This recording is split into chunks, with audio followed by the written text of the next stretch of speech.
Hello, ഇത് നമുക്ക് ചോറിൻ്റെ കൂടെയോ കഞ്ഞിയുടെ കൂടെയോ ഒക്കെ കഴിക്കാനായിട്ട് നല്ലൊരു ഓമയ്ക്കാത്തോരൻ ചെറുപയറും ഒക്കെ ഇട്ട് ഒരു അടിപൊളി തോരൻ. ഓമയ്ക്കാത്തോരനെന്നോ കപ്പളങ്ങാത്തോരൻ പപ്പായത്തോരൻ ഓരോരുത്തർക്കും ഓരോന്നാണ് പറയുന്നത് അല്ലേ? എന്നാലും സംഗതിയെല്ലാം ഒന്ന് തന്നെയാണ്. പിന്നെ ഈ ഓമയ്ക്കാത്തോരൻ കുറേ കൂടെ ടേസ്റ്റ് കൂടാനുള്ള ഒരു ടിപ്പും പറഞ്ഞു തരുന്നുണ്ട്. അതുകൊണ്ട് ഇത് അവസാനം വരെ സ്കിപ്പ് ചെയ്യാതെ കാണണേ. ഓമയ്ക്ക കുത്തിയരിഞ്ഞത് ഒരു 4 കപ്പാണേ ഉള്ളത്. ഇപ്പോൾ മിക്സി ജാറിലോട്ട് എടുത്തിരിക്കുന്നത് 3/4 കപ്പ് ചിരകിയ തേങ്ങയും ഒരു 4-5 കൊച്ചുള്ളി ചെറുതായിട്ട് അരിഞ്ഞതും 2 പച്ചമുളക് മുറിച്ചിട്ട് കൊടുത്തിട്ടുണ്ട്. പിന്നെ ഒരു 1/4 ടീസ്പൂൺ മഞ്ഞൾപ്പൊടിയും കൂടി ഇട്ട് തോരൻ്റെ ഭാഗത്തിന് ഒന്ന് അടിച്ചെടുത്തുകൊണ്ട് വന്നിട്ടുണ്ട്.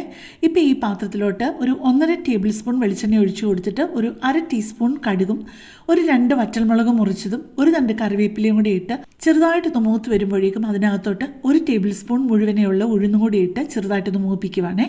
അതിൻ്റെ നിറം മാറുന്നത് വരെയാണ് മൂപ്പിക്കേണ്ടത്. അത് കഴിയുമ്പോഴേക്കും ഞാൻ പറഞ്ഞല്ലോ, നമ്മുടെ ഈ കപ്പളങ്ങ ചെറുപയർ തോരന് കുറച്ച് ടേസ്റ്റ് കൂടാനുള്ള ഒരു വഴിയുണ്ടെന്ന്. ഞാൻ ചെയ്യുന്നത് ഈ അരപ്പ് ഇതിനകത്തോട്ടിട്ട് ആദ്യം ഒന്ന് വഴറ്റും കേട്ടോ. മിക്കവാറും എല്ലാവരും നമ്മൾ ഓമയ്ക്ക കൊത്തി എരിഞ്ഞതിട്ടിട്ട് അത് വെന്ത് കഴിഞ്ഞിട്ടല്ലേ അരപ്പിടുന്നത്. ഇങ്ങനെ ഇട്ട് വഴറ്റി കഴിഞ്ഞിട്ട് ഓമയ്ക്ക ചേർത്ത് കഴിഞ്ഞാൽ കുറേ കൂടി ടേസ്റ്റ് കൂടുമേ. അപ്പോൾ പെട്ടെന്ന് ഞാനൊരു കാര്യം പറഞ്ഞോട്ടെ. എൻ്റെ ഈ ചാനൽ ആദ്യമായിട്ട് കാണുന്നവരാണെന്നുണ്ടെന്നുണ്ടെങ്കിൽ എൻ്റെ ചാനലിൽ ഒരുപാട് വ്യത്യസ്തമായിട്ടുള്ള റെസിപ്പികളുണ്ട്. അപ്പം നിങ്ങൾക്കതൊക്കെ ഇഷ്ടപ്പെടുകയാണെന്നുണ്ടെങ്കിൽ എൻ്റെ ചാനലൊന്ന് സബ്സ്ക്രൈബ് ചെയ്യാനും ലൈക്ക് ചെയ്യാനും കമൻറ്റ് ചെയ്യാനും നിങ്ങൾക്ക് ഇഷ്ടമുള്ള വീഡിയോസ് മറ്റുള്ളവർക്ക് ഷെയർ ചെയ്ത് കൊടുക്കാനും മറക്കരുത്. കുറച്ച് നേരം വഴറ്റിയപ്പോഴേക്കും നമ്മുടെ അരപ്പിൻ്റെ പച്ചച്ചവയൊക്കെ മാറിയിട്ടുണ്ട്. ഇപ്പോൾ കൊത്തി എരിഞ്ഞെടുത്തുകൊണ്ട് വന്ന ഏതാണ്ട് ഒരു 4 കപ്പ് ഓമയ്ക്കയുണ്ട്, അതായത് പപ്പായ. ഇതെല്ലാം കൂടി ഈ അരപ്പും എല്ലാം കൂടെ ഒരുപോലെ എല്ലായിടത്തും ആകുന്ന രീതിയിൽ നന്നായിട്ടൊന്ന് ഇളക്കി കൊടുത്തിട്ട് നേരത്തെ തന്നെ കുക്ക് ചെയ്ത് വെച്ചിരുന്നത്, അതായത് ഉപ്പും മഞ്ഞൾപ്പൊടി മാത്രം ഇട്ട് കുക്ക് ചെയ്ത് വെച്ചിരുന്ന ഒരു 1/3 കപ്പ് ചെറുപയറും കൂടെ അതിൻ്റെ ഒപ്പം ചേർക്കുകയാണ്. ഒരു 90% ഞാൻ കുക്ക് ചെയ്ത് വെച്ചിരുന്നത്. കാരണം ഇതിൻ്റെ കൂടെ വെക്കുമ്പോൾ ഇതിൻ്റെ കൂടെ ഇട്ട് ഒന്നുകൂടെ കുക്ക് ചെയ്യുമ്പോഴത്തേക്ക് അതങ്ങ് കുഴഞ്ഞു പോകരുതല്ലോ. ഡ്രൈ ആയിട്ടുള്ള ചെറുപയറാണ് 1/3 കപ്പ് എടുത്തത്. നിങ്ങൾക്കറിയാലോ, അത് കുക്ക് ചെയ്ത് വരുമ്പോഴത്തേക്കും 1 കപ്പിൽ കൂടുതലുണ്ടാവും. ഈ പച്ചപ്പപ്പായയും ഈ ചെറുപയറും കൂടെ വരുമ്പോഴത്തേക്കും ഒരു പ്രത്യേക ഒരു ടേസ്റ്റാണ് കേട്ടോ.